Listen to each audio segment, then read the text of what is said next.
ও চাচা গরু খান কেমন? গরু তো একের চাচা, তুমি এখন লিবে কেমন তাই কও। দেশি নাকি কোন বিদেশি? আরে এক নাম্বার দেশি গরু। গরু কি যাইতে এসে গো বাবু দেখি। দেই খেলাও দেই খেলাও। দাঁত তো বিরাজ করে না। ও দাঁতে এত ময়লা না। আজকালকে ওর গরুও দাঁত বিরাজ করতেছে নাকি চাচা? এই বর্তমান একদম বিদেশি বাংলাদেশ বিরাজ না করলে হবি না বাবু, আমরা গরু তো বিরাজ করাই না। ঝিল মনে হচ্ছে গরু কি রুগা নাকি দাদা? কি কও, একদম পিওর দেশি গরু। গরু তো দেখে আবার ভালো মনে হচ্ছে না। পুরা হাট ঘুরে আসো চাচা। আমার গরুর লাগান যদি একখান গরু পাইছো, তোমারে আমি গরু ফিরে দিয়ে দিব। চলো যাই দেখি হাটে কেমন আরাম গরুটা এটা দেখে দেখে আসি চলো। কেবল আসলাম চলো দুই চার পাঁচটা দেখি। দাদা গরু কেমন গো? গরু পিওর দেশি গরু দেখেন তো চাচা? দেয়তেছে মানে দুইটা ছেলের বাপ হয়ে গেছে। কি কও হে কেমন দেখো, চিকন জাগান গরু কাকা? ঠিক আছে গান হলেও দুইটা ছেলের বাপ হয়ে গেছে। কাকা দেখো তো কাকা পছন্দ হয় কিনা? হ্যাঁ দেখো দেখো। তোমার তো পছন্দ পছন্দ কিছুই নেই। এই একটু না ভালো প্রভু গেলে কি সমাজে মান সম্মান থাকবি নি? আমাকে তুমি জানো না আমি একটা মুরব্বী মানুষ, আমার একটা কত বড় মান সম্মান সমাজে তুমি জানো না? তুমি ব্যবসী, তোমার মান সম্মানের কি অভাব আছে? তুমি তো ভালোই জানো যে এই ছোট একটা বাচ্চা গরু তুমি কিভাবে পছন্দ করছো? পছন্দ না কেবল আলাম তো দেখতে আলাম। ওই চলো ওই আগের গরুটাই ভালো, আগের ব্যাপারে গরুটাই বড় বড় নাদুস মুদুস আছে, ওইটি একটা কায়দা করে নিয়ে গিয়ে চলো যাই। চলো কাকা যাই। ভাই হ্যাঁ ভাই আইছে। আপনার কাছে আমার কাছে তো আসতেই হইব ভাই, আমার কাছে তো আসতেই হইব ভাই, কারণ আমার লাগান গরু পুরা হাটে একখান নাই। হ্যাঁ ওই হাট ঘুরে হাঁটলাম সব জায়গায়, আপনার বড় গরু আর নেই। দাম দার কেমন একটু সাস্তেন পাও জানি তুমি? চাচা দাম ধরে যদি তুমি আপনি আসে, তাইলে মোটামুটি 1 লাখ টাকা দিয়ে গরুটা লিয়া চলে যান। আরে বাপ রে বাপ, ভাই তুই কথা কয় নাকি দেখিস? বেশি কয় এত দামে গরু লিয়া যাবি না। আচ্ছা ওই সময় একটু কম সম করে একটু কম লিয়ার মতো একটু লিয়া যায় জানি সেইভাবে কও, একটু কম সম করে কও। এখন চাচা তুমি কত দিয়ে গরু নিবে আমি কেমনে কমু কও? তুমি একখান দাম কও দেখি। ওই 80 ভাঙি নাও তুমি দাদা। চাচা 80 লয় 100 লয়, তুমি আমারে 90,000 খান টাকা দিবা, তুমি গরু লিয়া চলে যাও। তোমার কথাই থাকলো দাদা, তুমি টাকা 90,000ই নাও, গরুর গায়ে একটু হাত দিয়ে দোয়া মোয়া করে দাও, কুরবানি দেবো যেহেতু আর বেশি কথাবার্তা বলছি নিকো, কুরবানি দেওয়া জিনিস 2-4-5 টাকা দেওয়া হয় হোক। লেও চাচা তোমার গরু তুমি লিয়া চলে যাও। কোনি লাও দাও টানো। চলো কাকা যাই। ভোর ভোর ভোর হেদি বা বাবা দাদা ভোর ভোর ভোর দা দা দা দা দা দা দা বন্ধ করে দাও দাও দাও দাও দাও সুন্দর মতো দাও দাও। জয় হ্যাঁ কেন কি নিলে আসছে? আর কইস নে, এই গুরু বয়সে ভাইটি সকল ছোট ছোট পারে না, কি করবো অসুস্থ মানুষ, তাও গেছিলাম ওই খানকা শরীফ হাটে গরু কিনতে। গরু কত দিতে গেছে? ওই গরু আর কত লিবি, এই হাটের সবচেয়ে সেরা গরু, ওই সব ঘুরি ঘুরি ঘুরি ঘুরি আর গরু মানুষ আর পারলাম না, ওই লাস্ট পর্যন্ত এগিয়ে নিয়ে আসলাম 80,000 টাকা নিয়েছে। নাই রে গরু কিনা তোর ঠকা হয়েছে। ভাইটা কষ্ট কি কষ্ট কি কি বলে তুই কি বলে তোর ঘুরতে কোন কুরবানি দিয়েছে এরকম করো এরকম কিন্তু গরু সবাই কিন্তু বুঝি একটু দালাল। আমি বাড়ির বাড়ির আবার কেতা মারিস। আরে ভাই তুই আমার কথাটা কি বুঝাচ্ছ একটু বুঝাই শোনা, একটু বুঝাই গাছাই একটু কদিন কি বুঝাচ্ছি? তুই তো জানিস অত্র 4-5টা এলাকার মধ্যে ন্যাংরা দালাল সবচেয়ে ফর্মে আছে, তুই জানিস? তুই তো দালাল, তুই তো করবেই ওইটা। আর শোনে আমার কথাটাকে শুনতো, আমি দেখাচ্ছি গরুটা তুই কিভাবে মাথা চাইলি তো আমি দেখাচ্ছি কাম।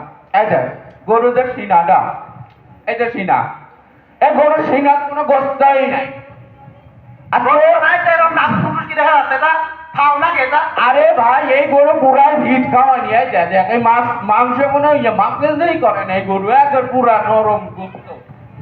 আর তোদের ভাইতে ও তো নিজেই তো এই গরু কিচ্ছু হবে না, তুই কি খাবো? তো সংসার আছে যে ভাইতে ভাই কি কয় কি কয় গোস খাতে পারবো না বলে? কথা তো ঠিকই কইছ। শোন আমি যে একটা দালাল, আমার কথার কিছু কিছু কিছু দাম আছে বুঝছিস? তোরা কিন্তু যাই হোক তোরা গরুগিরি ঠকেছে ওই ভুলই হয়ে গেছে এবার আমার আগামী বাড়তি সব ঠিকঠাক করে নেবো নে। হয় তোরা কাজটা কিন্তু মনেও ঠিক করি না আর আমার তো একটাবার কোথায় পাইছি তোরে আপনার এলাকাতে আমি একটা দালাল আমি তো আমার বলে আমি একটা ভালো দেখে গরুরও কিনে দিতে পারি ওই ভাই হঠাৎ করে চলে আইছে চলে আই ভাই ভুল করে কথা মনে ছিল না আমার তুই চালার আমার ছোটবেলার দোস্ত হেকমো তুই কিন্তু এই কামটা ঠিক করলু না রে আর দেবার খবর তো দাও আমারও তো বউ চাওয়া লাগছে তাই তো পেট চলা লাগবে বাপ আসসালামু আলাইকুম ওয়া রাহমাতুল্লাহ। ওয়ালাইকুম আসসালাম ওয়া রাহমাতুল্লাহ। চাচা কেমন আছেন? আপনার সাথে অনেকদিন দেখা সাক্ষাৎ হয় না। শরীর স্বাস্থ্য ভালো আছে তো? আলহামদুলিল্লাহ বাবু আছে কোন রকম ভালো পাইছি দূর থেকে দেখলাম আপনারা কথাবার্তা বলতেছেন, দেখলাম গরু কিনছেন। আমি গরু কিনে নিয়ে যাচ্ছি সাথে সেই দালাল ভাইয়ের সাথে দেখাতে দুটো কথা মাথা বলতে দালাল ভাইয়ের সাথে। গরুটা মাশাআল্লাহ খুব নাদুস নুদুস। এটি কোনো কথা বলেন কথা বলিতে মানে গরুকে আপনি আমার কাছে বেশি চেনেন নাকি আমি হলো গরুর দালাল এই গরুগুনা পুরাই ঠকা হইতে এক মধ্যে কি খাবি আর এক মধ্যে লাতির যে তাই যে মুখটা তাজা ওরই তো হবি না নি নাউযু বিল্লাহি মিন যালিক। কি করেন হুজুর? মিন যালিক। কি করে নাউজুবিল্লাহ কে আমরা কুরবানি কি জন্য দিই? গরুটা কি জন্য কিনি আমরা? কোথা খাওয়ার জন্য নাউযু বিল্লাহি মিন যালিক। আস্তাগফিরুল্লাহ আস্তাগফিরুল্লাহ। মাথাটা সব গেছে গরুটা কিনা হয়েছে কি জন্য? গরুটা কিনা হয়েছে যাতে করে কুরবানি করা যায় এবং কুরবানির মাধ্যমে আল্লাহ তাআলার সন্তুষ্টি অর্জন করা যায়। এটার উদ্দেশ্য নয় যে গোশত খাওয়া, একমাত্র আল্লাহ তাআলার সন্তুষ্টির উদ্দেশ্যেই কুরবানি করা উচিত। অন্য কাউকে দেখানোর জন্য গোশত খাওয়ার জন্য কুরবানি করা উচিত নয়। আরে কি করছে আবার হুজুর হুজুর তো কথা ঠিকই করছে হুজুর কিন্তু আমার গ্রামের একজন সম্মানিত ইমাম সাহেব বহুত টাকা করা করেছে হুজুরের ব্যাপারে শুনছিলাম যে হুজুর নাকি এই বিদেশ থেকে বলে মেলা পড়িয়ে আছে। ও বাবা শোনো তুমি ছোট মানুষ তুমি বড়ের ভিতর নাক গলা যায় শোনো আমরা একটা কথা সাইডে দাও তুমি আইদা শোন হুজুর কিন্তু খালি বিদেশ যা করি আইলেইলা তুই পাকিস্তান যা করি আসবা তুই বড় আলেম আর ওই ভারত যা করে আসবো বড় আলেম এইটি কোনো আলেম না দেশে বললে বড় আলেম হওয়া যায় শোন এই হুজুরের কথাবার্তা কিন্তু আমার পছন্দ হচ্ছে না না না হুজুর কথা ঠিক করছে হুজুর একটু ভালো করে শোনো তুমি আরে আমি শোন আমি আজকে হলে 40-50 বছর ধরে দালালি করতেছি এবার দাদা তুই তো ওই সব দিকে থাকিস আমি সব দিকে থাকি না সব দিকে থাকিস তুই তুই আমার ছোটবেলার দোস্ত তোর আমি পুরো আস্থা রাখি তুই আমাকে একটাবার প্রতি পাচ্ছিস ভাই আমি একটা কথা বলি ভাই, আপনারা তো কথা বলতেছেন। আমি এলাকার ইমাম সাহেব, আমারকে সকলেই চেনে, আমার পড়ালেখা সম্পর্কে সকলেই জানে। তো আমি আপনাদেরকে উদাহরণ দিয়ে বিষয়টা বোঝাই। আর শুনি আর কি করা যেমন ধরেন আপনি একজনের অধীনস্থ আছেন, সে আপনাকে বলতেছে যে তুমি বাজার থেকে আম কিনে আনবা। তো দেখা যাচ্ছে আপনি বাজারে যে গিয়ে দেখলেন যে আটির আমের কেজি হলো 50 টাকা, আর আরেকটা আম দেখলেন হিমসাগর, ওইটা দেখলেন হলো 80 টাকা। তো আপনার উচিত কি ওইখানে আটির আম কিনবেন নাকি আপনি হিমসাগর কিনবেন? যেহেতু আপনার মালিক বলছে ভালোটা আনতে বলছে, আপনি নিশ্চয়ই ভালোটা খুঁজবেন, হিমসাগর কিনবেন, কারণ দুইটাই তো একই রকম একই পর্যায়ের। আপনি ওইটা কিনবেন না, হিমসাগর কিনবেন না। ঠিক তেমনই ভাবে আল্লাহ তাআলার সন্তুষ্টির উদ্দেশ্যে কুরবানির পশুটা হবে আল্লাহ তাআলার জন্য, এবং যেই উদ্দেশ্যে কিনা হয়েছে একমাত্র আল্লাহ তাআলাকে পাওয়ার উদ্দেশ্যে এবং আল্লাহ তাআলার সন্তুষ্ট করার উদ্দেশ্যে। গোশত খাওয়ার উদ্দেশ্য নয়, মানুষকে দেখানোর উদ্দেশ্য নয়, একমাত্র আল্লাহ তাআলাকে দেখানোর উদ্দেশ্যে। আল্লাহ তাআলা কুরআন মাজিদের ভিতরে উল্লেখ করেন, লা ইয়ানালাল্লাহু লুহুমুহা ওয়ালা দিমাউহা ওয়ালাকিন ইয়ানালুহু তাকওয়া মিনকুম। কুরবানি যে করা হয়, কুরবানি করা পশুর রক্ত মাংস কিছুই আল্লাহ তাআলার নিকটে পৌঁছায় না, একমাত্র আল্লাহ তাআলার নিকটে পৌঁছায় খোদা ভীরুতা, তাকওয়া। আপনার আমার ভিতরে যদি তাকওয়া থাকে, কুরবানি পশু কুরবানি করার সময় যদি আল্লাহ তাআলার সন্তুষ্টি থাকে, তাহলেই ওইটাই আমাদের সফলতা, ওইটাই কুরবানি করার মূল উদ্দেশ্য। কুরবানি করার উদ্দেশ্য নয় যে 1 বছর ধরে আমার ফ্রিজ ভর্তি থাকবে, এইটা কুরবানির মূল উদ্দেশ্য নয়। আশা করি ভাই আপনাকে বুঝাইতে পারছি, এবং আপনি ভাই দালালিটা ছাড়বেন, দালালিটা ছেড়ে দিবেন ভাই।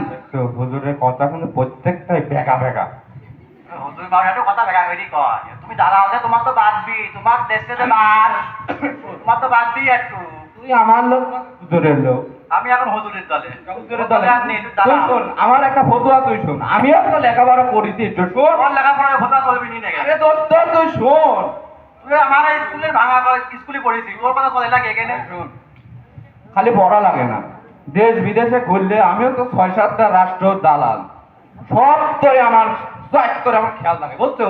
শোন, এই হুজুর কি করছে জানিস? হুজুরের হলো কথা হলো নিজের বেলা কুরু কুরু, অন্যের বেলা মাকরু। তাই এই দেখ, কথাটা তো আমি যে হাদিসটা বললাম, এই হাদিসটা তোর আমি অর্থটা বুঝাই দিচ্ছি। এই নিজের বেলা কুরু কুরু, হুজুর যদি হালাল হারাম সব খায়, হুজুরের কোনো দোষ নাই। আর অন্য যদি কিছু একটা করে, ওইটি মাকরু, ওইটি হারাম। তুই শিওর? আমি হাদিস তাই করতে নেই। তোর কি মনে হচ্ছে আমি বানা করলাম? করলু ছবি ইউন, আবার আর একটা আছে কি জানি শুনবো, করলো ছবি ইউন কিরিমিরি ফেতনা, প্রত্যেক ছবি হলো কি ফেতনা, এইসব হুজুররা হলো সব ফেতনা। হুজুর নাউজুবিল্লাহি মিন যালিক। মানছে না, একটু বুঝাই যায় কোন দিন দাঁড়া লেগে একটু। আমি আপনাকে কোরআনের আয়াত থেকে শুনিয়েছি, কোরআনের আয়াত থেকে আপনাকে বলেছি, কোরআনের আয়াত শোনার পরও আপনি কথাটাকে মেনে নিচ্ছেন না, কথার প্যাচ করছেন। এটা আপনার কাছ থেকে আমার কাম্য ছিল না। আপনার কাছ থেকে কাম্য ছিল আমি আপনাকে কোরআনের আয়াত বলেছি, কোরআন থেকে বলেছি কি জন্য কুরবানি করবেন, আল্লাহ তাআলা সন্তুষ্টির উদ্দেশ্যে। এই জন্য বলতেছি ভাই, কুরবানি একমাত্র আল্লাহ তাআলার জন্যই হোক, এবং আমাদের উদ্দেশ্য না থাকা উচিত যে আমরা গরুর গোশত খাবো। আপনি এমন ভাবে ধরছেন যে মনে হচ্ছে যে সে এখানে হাতি কিনতে আসছে, গরু কিনতে আসে নাই। তাই আমি আপনাকে বলবো ভাই, দালালি ছাড়েন, আল্লাহর রাস্তায় আসেন। রাসূলুল্লাহ সাল্লাল্লাহু আলাইহি ওয়াসাল্লাম বলেছেন, মান গাশানা ফালাইসা মিন্না, যেই ব্যক্তি দালালি করবে সে আমার দলভুক্ত নয়। হুজুর তাই আপনি আপনাকে ফাউল কথা বলতে বলেন চাই- না। আমার বাপ দাদা 14 গোষ্ঠী দালাল, তার মানে কি তারা সবাই জাহান্নামে যাবে নাকি? অবশ্যই তারা জাহান্নামে যাবে। কোন হিসাবে জাহান্নামে যাবে? আর আপনি কিন্তু একটা খুব রং কথা কয়ে ফেলেছেন, এটা আমার লাইসেন্স। লাগবে না, সত্য কথাই মাওয়াই বেজায়, কথাই আছে। না না, শোনেন, আপনি যে একটা কথা বললেন একটু আগে, কোরবানি মানে ফ্রিজ ভর্তি করালা, আপনি করেন না? হ্যাঁ বলছি। আপনি একটা ইমানদারি কথা কন যে আপনি ফ্রিজ লোড করেন না? নাউজুবিল্লাহি মিন আপনি যালিক। যে রাস্তায় বলি আসেন না কেন? আপনি সত্যি কথা কন যে আপনার গোস্ত ফ্রিজ ঢোকান না? আস্তাগফিরুল্লাহ, আমি এই সকল কাজ থেকে দূরে থাকি, আল্লাহ তাআলার নিকটে পানা চাই এই সকল কাজ যেন না করি। এই সকল কাজ থেকে আমি মানুষদেরকে দূরে থাকতে বলি, কেননা আমার মাধ্যম দিয়ে আল্লাহ তাআলা শত শত মানুষকে হেদায়েতের দিকে আসবে। এই জন্য আমি এ সকল কাজ থেকে দূরে থাকি এবং মানুষকে সঠিক পথের দিকে মানুষকে আহ্বান করি, যাতে করে আমার কথার আসর তার মানুষের ভিতরে পড়ে আর কি। তাই আমি আপনাকে বলবো, দালালি ছাড়েন, মানুষকে সঠিক পথের দিকে আহ্বান করেন, এটাই আমি আপনাকে বলার উদ্দেশ্য। কথা তো আমি মুরব্বী মানুষ, অত বোঝেই টোঝেইনি, হুজুর কি ঠিকঠাক বলছেন? কাকা এই কথা তো আমি মেলা দিন আগে শুনেছিলাম, এটা তো সত্যি সত্যি মনে হচ্ছে। হুজুর কি সত্যি করছে এটা? তাই তো মনে হচ্ছে। একমত। শুনছো দোস্ত, হুজুর মনে হয় যেসব ফতোয়া টতোয়া দিল, এটা মনে হয় সত্যি রে। তারা এত বানাবার এত কথা হয় নাকি? খালে একটু দালালি মালালে ছাড়, হুজুরের লাইনে আয় এবার, সব বাদ দে, হুজুর যা কয় তাই শোনে। শোন, আমি কই আমার যে বাপ দাদা সবাই এই কই দিকে, আমি কি থাকতে পারি ক? ও তোর বাপ দাদার আমলে এরকম হুজুর ছিল না রে, কোন সে কুড়া? কি করি বাড়া, তাহলে তোরাও তো করছো, তাহলে হুজুরেরটাই মনে হয় ঠিক না? হুজুরের লাইনে আয়, তোর দালালি মালালি বন্ধ কর, হুজুরের লাইনে আয়, হুজুর যা কয় তাই শোনে। তাহলে মনে হয় এটাই ঠিক হবে না? তাহলে তার হুজুরের আমরা একটু মাপ টাপ চাই। হুজুর এটা আমাদের ভুল হয়ে গেছে, আমি বুঝতে পারিনি। যা করার কই দিবে লাইছি, ভুল আমার সংশোধন করে দেওয়ার জন্য আপনাকে অনেক অনেক ধন্যবাদ। আর আমাদের জন্য দোয়া করেন, আমি দেখি দালালি ছাড়িয়ে দিব। আর এটা আমার একটা পায়ের সমস্যা, তো এই দালালি ছাড়া কি করি খাবো কন? আমি আপনাদের জন্য আল্লাহ তাআলার নিকটে দোয়া করি, যাতে আল্লাহ তাআলা আপনাদেরকে তার রাস্তায় আনেন এবং দুনিয়া এবং আখিরাতে কল্যাণ দান করেন। আচ্ছা হুজুর, এটাই আল্লাহ তাআলার নিকটে দোয়া করি। আপনার জন্য আমি দোয়া করি, আপনি আরো বড় বড় আলেম হন।